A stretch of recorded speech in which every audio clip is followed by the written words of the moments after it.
Good afternoon. I've today left hospital after a week in which the NHS has saved my life, no question.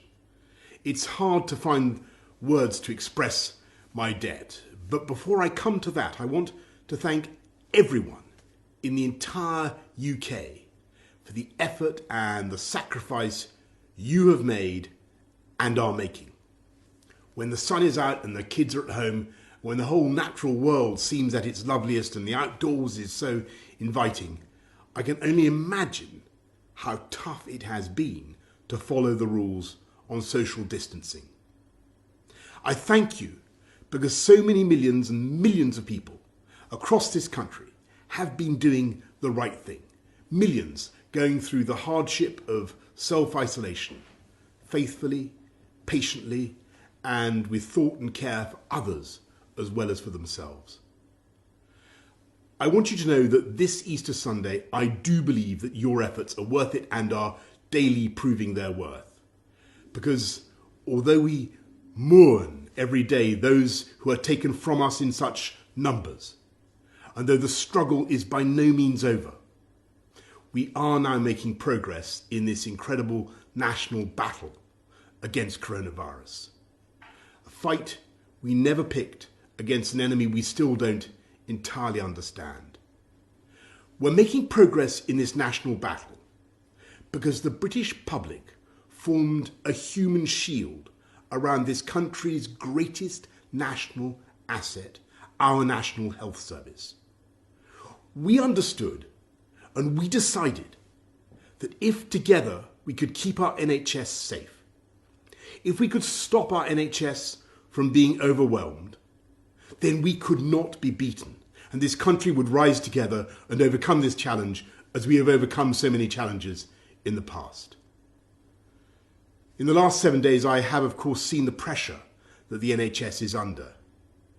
I've seen the personal courage, not just of the doctors and nurses, but of everyone, the cleaners, the cooks, the healthcare workers of every description, physios, radiographers, pharmacists, who have kept coming to work, kept putting themselves in harm's way, kept risking this deadly virus. It is thanks to that courage, that devotion, that duty, and that love that our NHS has been unbeatable. I want to pay my own thanks to the utterly brilliant doctors, leaders in their fields, men and women, but several of them for some reason called Nick, who took some crucial decisions a few days ago, for which I will be grateful for the rest of my life.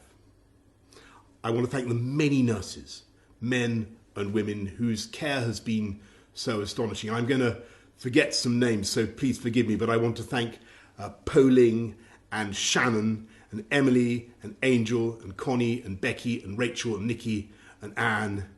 And I hope they won't mind if I mention in particular 2 nurses who stood by my bedside for 48 hours when things could have gone either way. They're Jenny from New Zealand, Invercargill on the South Island to be exact, and Luis from Portugal near Porto. And the reason in the end my body did start to get enough oxygen was because for every second of the night they were watching and they were thinking and they were caring and making the interventions I needed. So that is how I also know that across this country, 24 hours a day, for every second of every hour, there are hundreds of thousands of NHS staff who are acting with the same care and thought and precision as Jenny and Luis. That is why we will defeat this coronavirus and defeat it together. We will win because our NHS is the beating heart of this country. It is the best of this country. It is unconquerable. It is powered by love.